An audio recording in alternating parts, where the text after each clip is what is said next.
I know that it is the first week of August, but guess what? They are already rolling in. Invitations, save the date, baby announcements, all of those kinds of things are already starting to happen for 2026. And I'm going to be honest with you, I don't have a 2026 calendar in my planner. So that's what I'm going to do today. If you have an existing calendar or planner that you need to add 2026 to, or if you are somebody who is just setting up a brand new calendar, maybe for the academic school year or something like that, and you want to get started with a new calendar, stay with me today and I'll show you how I do it.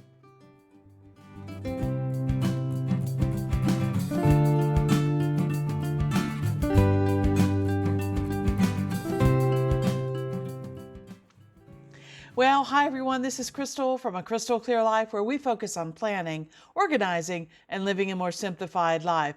And today I am coming to you with a very timely and basic activity that I need to do in my planner, and that is grab a 2026 calendar that I can start planning on, because I've been getting invitations and baby announcements and engagement parties and graduation, ideas and all of that kind of stuff have already started coming in the mail, which for a planner like me, I love knowing all of that stuff in advance, especially if it's somebody that I need to make a quilt for. So I appreciate all of that. But in looking through my planner, I don't have anything where I can start writing these things down. So I want to take care of that today. I know that there are lots of people who also like to run their calendars along an academic school year. Maybe they are teachers, maybe they are students, maybe they are parents of students, and they really just need to keep their calendar in sync with what a school year calendar looks like. So the beginning of August is a great time to go ahead and set something like that up. Now, if you're new here, I want to say welcome. If you are a returning viewer, I want to say welcome back.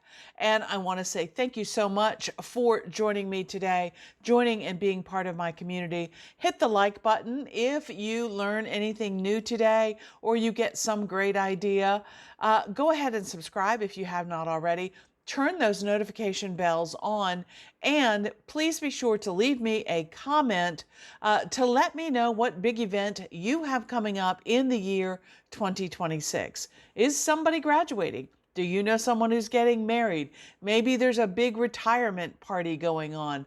Any of those kinds of things, leave me a comment and let me know. That interaction really is great for my channel as well. You're also welcome to share this with anybody that you think would find this information helpful. Okay? All right. Well, with all that out of the way, let's go ahead and get into the computer. I want to show you my OneNote, show you exactly where I am today and exactly what I need to do. I want to take you through all the steps so that you can see how quick and easy it is to add a calendar to your existing OneNote. Okay? All right, here we go. All right, well, as you can see here on my screen, this is week 1 for August. And like I said, in going through the mail and doing the bills, I did notice there were quite a few invitations and announcements that have come in over the last couple weeks. So normally what I do is I have a long-term planning section in my planner. That is up here. I keep it right at the front. If I click on that long-term section, you will see there is my 2025 calendar, with all of the stuff that I already have planned out there. And all the way over here, I also have some notes of things that I had taken earlier last year to move forward. Things like when my favorite author is releasing a new book, or reminder when I want to buy bulbs, put my bulb order in, trips that I might have coming up, all of those kinds of things. So this is the kind of calendar that I have used for years and years. It is from Calendarpedia, and I want to show you how I got that and how I put it into OneNote, okay? Calendarpedia, I need to go here to Google, so let's bring up this screen, and I am going to type in Calendarpedia, and I don't want 2025, I'm looking specifically for 2026. Let's put a space in there like so, and I'm going to hit return. And when I do, that brings up Calendarpedia, which is a free printable PDF template calendar place that I have used for years, and I just absolutely love them. Let's see, they have all kinds of calendars. They have weekly calendars, monthly calendars, yearly calendars, quarterly calendars, daily calendars, and all kinds of things. They also come in various formats. So you can get it in a PDF format, which means you can print it, out and take it with you, put it in your binder, whatever you want to do. They have it in an Excel format and a Microsoft Word format.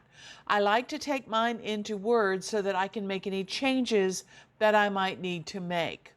But usually with the yearly calendar, there's not a lot of changes, okay? All right, so let me show you 2026, and let's go into the Word calendar for 2026. And yes, because it's free, you have to look at a few ads. That's okay with me. I think that is absolutely fine. If you go down here, they will give you an idea about what the 2026 calendar is.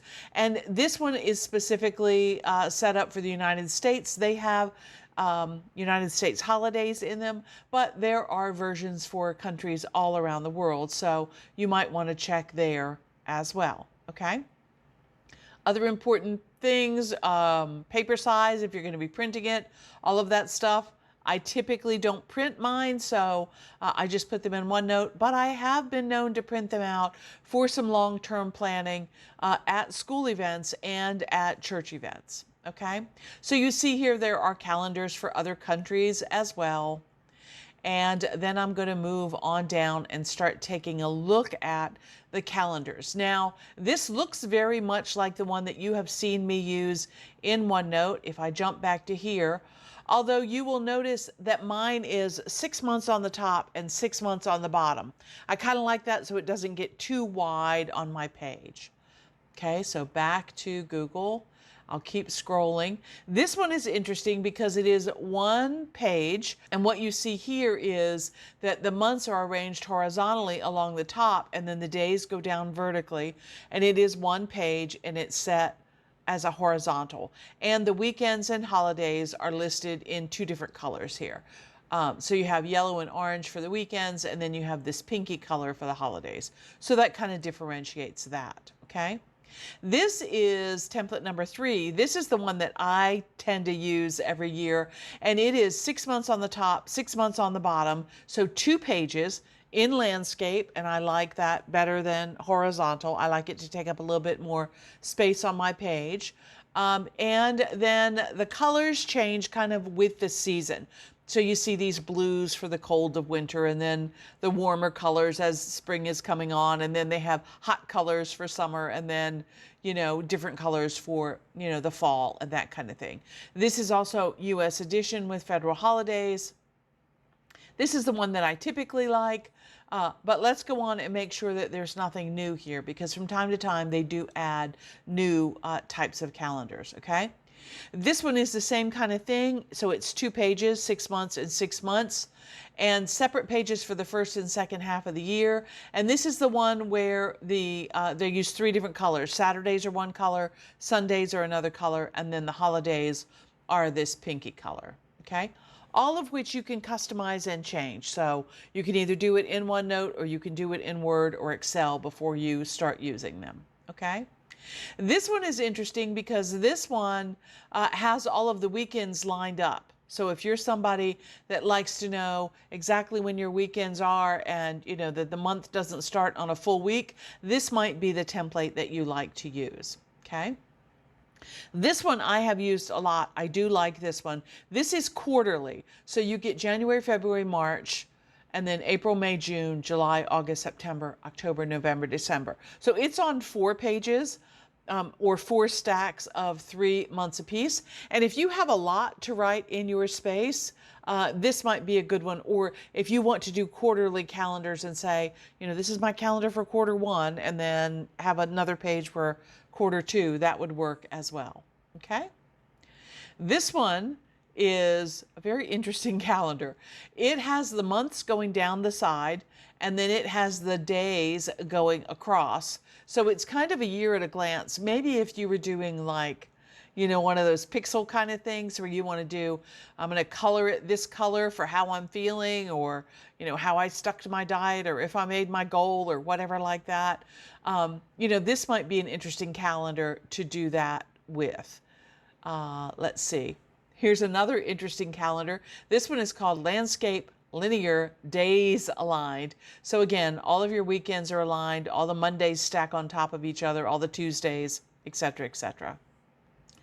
And it has all of the months going down here on the side, and your days go horizontally across the page. Okay. Some of these, it would take me a little while to get acclimated to using that, just because I'm so used to using the one that I have done. Now, if you need a template calendar of just little months, this is a great one right here, and it has all of the U.S. holidays listed down here at the bottom, and it's really a great little, you know, calendar for putting in things that you need, or printing out something that you need, just kind of the dates. You don't need a lot of room to write things down. Okay, here's another one that is set up a little bit differently, but again, it's those 12 little blocks. And then they move into the portrait. All the months now are stacked on top of each other. Okay, so here's the portrait one, template 11. And I love the fact that they show you exactly what these look like. Okay, and again, it's the same repeat, only it's portrait instead of horizontal or landscape. Okay, so the same ones. There is the portrait on 2. There's your quarters. Here is a portrait continuous rolling layout. So you have, you know, your holidays listed here, and you have all of your Saturdays and your Sundays marked in color for you. There are those little calendars in portrait, and the second little calendars in portrait. And then they even have one down here that is portrait with the federal holidays listed right underneath of the months, so that you know exactly what's happening in that particular month. And isn't this funny? Look at all the holidays in February. Our shortest month has so many holidays. That's really great. Okay.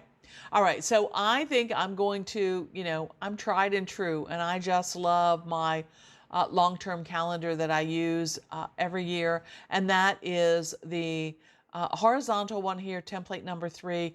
I really like it. So what I'm going to do is I'm going to download that. And you see it going up here, and it is downloading, and then I can open it. So let's do that. You can just leave it in the file if you want, but I want to open it. And I'm going to bring up Microsoft Word.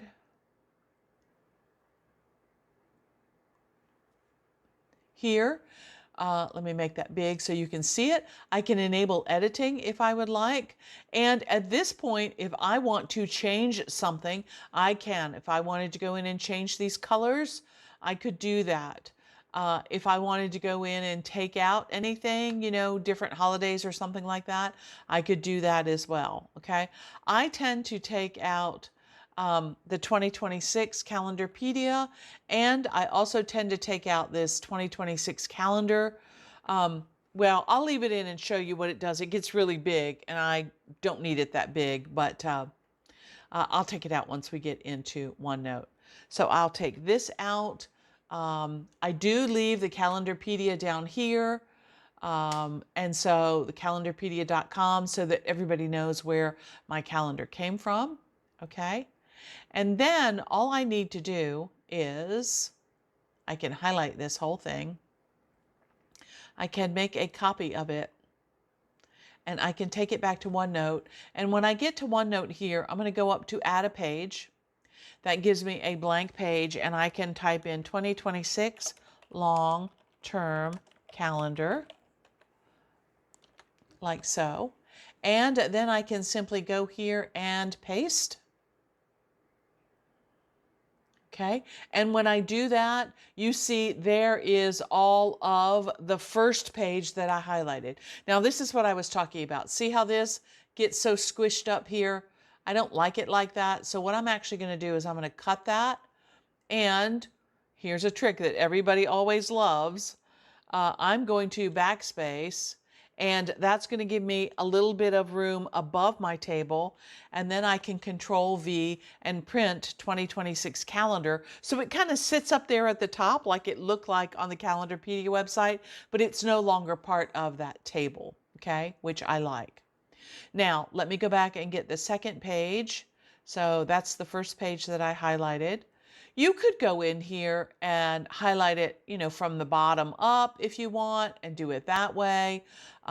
You could also go up here to this little plus sign box and click the whole thing, and that gets the whole table for you.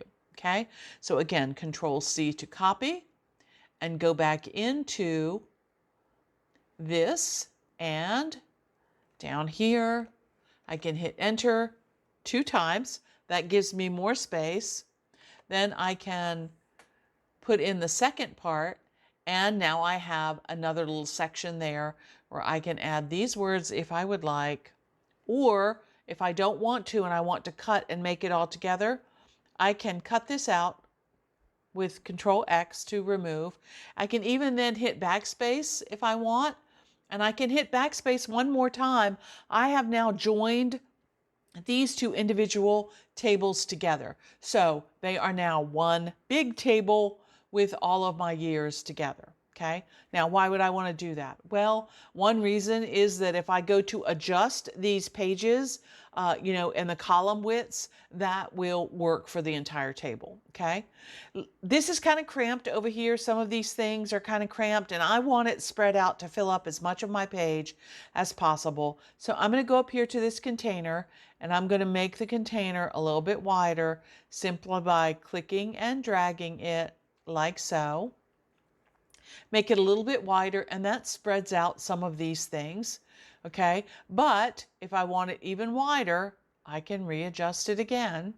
Okay, and then I can also do these individual months if I want to change them. Okay, so one thing that I normally do is I normally cut this first row down to the first 3 letters of every month. So let me quickly go through and do that. My fingers are too fast today. I'm taking out too many letters. May, June, I'll leave June. July, August, September, October, November,